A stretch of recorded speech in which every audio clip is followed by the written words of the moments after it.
Hello guys, welcome back to my channel e Pathyashala. आज हम biology से रिलेटेड कुछ नेक्स्ट क्वेश्चंस को सॉल्व करेंगे जो कि एलटी साइंस के लिए बहुत इंपॉर्टेंट है। और ये जो पेपर है जो काफ़ी समय से स्थगित रहा है, तो कोशिश यही की जा रही है कि इसे जल्दी से जल्दी पूरा कर लिया जाए। इसलिए आप सब लोग अपनी तैयारी को पूरा रखिए और डेली रिवीजन करते रहिए इन क्वेश्चंस का। और आज हम इन क्वेश्चंस को कंटिन्यू रखते हुए बायोलॉजी के नेक्स्ट क्वेश्चंस को सॉल्व करेंगे। तो चलिए स्टार्ट करते हैं पहले क्वेश्चन से। First question, which is known as factory of ribosomes. Ribosomes की फैक्ट्री किसे कहा जाता है? तो जो राइबोसोम सबसे ज़्यादा जो होते हैं वो आपके न्यूक्लियोलस में होते हैं। देखो, न्यूक्लियस के अंदर ही न्यूक्लियोलस होता है, लेकिन जो सटीक आंसर है वो बी होगा, क्योंकि न्यूक्लियोलस में राइबोसोम्स पाए जाते हैं। और जो राइबोसोम्स क्या करते हैं, प्रोटीन को सिंथेसाइज करते हैं, इसीलिए प्रोटीन की फैक्ट्री राइबोसोम्स को कहते हैं और फैक्ट्री ऑफ राइबोसोम्स जो है वो न्यूक्लियोलस को कहते हैं। Next one, centrosome is found in. जो सेंट्रोसोम्स होता है जो कि एनिमल सेल्स में पाया जाता है, वो कहाँ अवेलेबल होता है? तो वो ना तो न्यूक्लियस में होता है, ना क्रोमोसोम, न्यूक्लियस, इन चीज़ों में नहीं होता है। ये बहुत ही जेनेटिक मटेरियल को कंटेन करने वाले होते हैं। तो जो सेंट्रोसोम होता है वो साइटोप्लाज्म में मौजूद होता है। Next one, which is called digestive bag. आपको बताना है कौन सी ऑर्गेनली डाइजेस्टिव बैग है। तो हमें पता है कि जो लाइजोसोम्स हैं, तो लाइजोसोम के अंदर जो एंजाइम पाए जाते हैं वो जितने भी ऑर्गेनिक मटेरियल्स होते हैं सेल के अंदर, उनको ब्रेक डाउन कर देते हैं या डाइजेस्ट कर देते हैं। इसलिए जो लाइजोसोम होगा वो कहलाया जाएगा डाइजेस्टिव बैग। इसे सुसाइडल बैग भी कहा जाता है, suicide bags of cell. Solute concentration is higher in the external solution. अगर सॉल्यूट की जो कंसनट्रेशन है वो बाहर ज़्यादा हो जाती है, जैसे सपोज़ करो ये इनसाइड में सेल है और इसके बाहर कंसनट्रेशन सॉल्यूट की ज़्यादा हो गई है।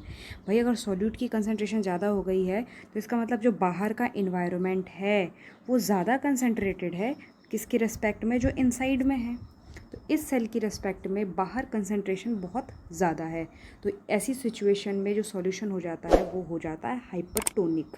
हाइपरटोनिक सॉल्यूशन हो जाता है।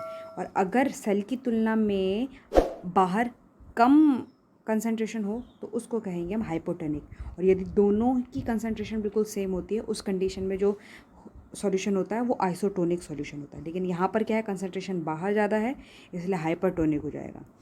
Question is, cell secretion is done by. जो सेल सिक्रेशन है वो किसके द्वारा की जाती है? तो सेल सिक्रेशन जो होती है वो मोस्ट इंपॉर्टेंट जो वर्क होता है या मोस्ट इंपॉर्टेंट फंक्शन कह लीजिए, ये होता है गोल्जी एपरेटस का। तो जो गोल्जी एपरेटस हो जाएगा उसका काम सेल सिक्रेशन करने का होता है, मेन काम सेल सिक्रेशन होता है। Next one, the number of lenses in compound light microscope. Compound light microscope में आपको लेंसेज पूछे गए हैं, ये कितने होते हैं? पहले जो माइक्रोस्कोप होता है उसका काम क्या होता है?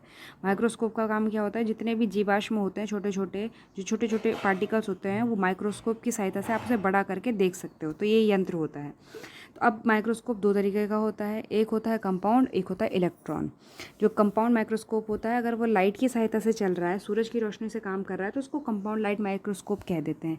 आमतौर पे स्कूल पे यही छोटी मैग्नीफिकेशन वाला कंपाउंड माइक्रोस्कोप पाया जाता है। इससे आप सेल के न्यूक्लियस को देख सकते हो या बड़े बड़े पार्ट जो होती है आप उसको देख सकते हो। लेकिन अगर आपको इंटेंसिव या हाई मैग्नीफिकेशन की चीज़ें देखनी है जो कि साइंटिफिक लेबोरेटरी में होती है और महंगी भी होती है, वो होती है इलेक्ट्रॉन माइक्रोस्कोप। इलेक्ट्रॉन माइक्रोस्कोप से आप बहुत बारीक बारीक चीज़ें या सेल के अंदर की जो बारीक ऑर्गेनली है, सेंट्रियोसोल्स, एंडोप्लाज्मिक रेटिकुलम या और ऑर्गेनली जो है वो आप आराम से देख सकते हो इलेक्ट्रॉन माइक्रोस्कोप से। तो स्कूलों में तो कंपाउंड पाया जाता है और इसकी मैग्नीफिकेशन भी बहुत लो होती है और सस्ता भी होता है, इसलिए कंपाउंड माइक्रोस्कोप को ही रखा जाता है। बाकी electron microscope highly qualified scientist के पास रहता है। तो जो लेंसेज कंपाउंड में यूज़ किया जाता है वो दो लेंसेज यूज़ किए जाते हैं कंपाउंड लेंस पे। तो इसका जो आंसर हो जाएगा वो हो जाएगा 2 वाला। Next question, root hair absorbs water from soil through. जो रूट हेयर्स होते हैं वो सॉइल से वाटर को कैसे लेते हैं, कौन सी प्रोसेस के थ्रू लेते हैं? तो वो लेते हैं ऑस्मोसिस के थ्रू। क्योंकि जो ऑस्मोसिस होता है, ऑस्मोसिस का क्या मतलब होता है कि जहाँ पर लो कंसंट्रेशन होती है सॉल्यूट की, वहाँ से जो मूवमेंट करते हैं पार्टिकल्स, जो हाई कंसंट्रेशन होती है सॉल्यूट वहाँ उसकी तरफ। तो ऑस्मोसिस की प्रोसेस के थ्रू रूट हेयर वाटर को एब्जॉर्ब करते हैं। Next question, radiant energy of sunlight is converted to chemical energy and stored as. ये तो बहुत ही बेसिक क्वेश्चन है 10th क्लास का, जिसमें ये पूछा गया है कि जो सनलाइट है वो केमिकल एनर्जी में कन्वर्ट होकर के किस चीज़ के रूप में स्टोर्ड हो जाती है, तो हम सबको पता है वो एटीपी के रूप में स्टोर्ड हो जाती है, ताकि जब कभी भी हमें ज़रूरत हो तो वो आपको एनर्जी प्रोवाइड कर सके। इसके अलावा जितनी भी सेल रिएक्शंस होती हैं उसमें एटीपी का ही योगदान होता है, वो एनर्जी प्रोवाइड करती है। Next question, double membrane is absent in. जो डबल मेम्ब्रेन होता है वो किस में एब्सेंट होती है? जो सेल होता है उसमें कई ऑर्गेनली ऐसे होते हैं जिनमें कि डबल मेम्ब्रेन लगी हुई होती है। तो माइटोकॉन्ड्रिया स्पेशलाइज्ड है और सेमी ऑटोनोमस ऑर्गेनली भी है, जो कि अपने खुद का डीएनए बनाता है, खुद डिवाइड कर सकता है। क्लोरोप्लास्ट भी उसी श्रेणी में आता है जिसमें कि उसकी भी डबल मेम्ब्रेन होती है। स्पेशल ऑर्गेनली टाइप के होते हैं, ये खुद ही अपना डीएनए रखते हैं और खुद ही ग्रो कर सकते हैं। और न्यूक्लियस, जिसको तो पता ही है, तो मेन प्रोमिनेंट हिस्सा है, ये तो डबल मेम्ब्रेन हो गई।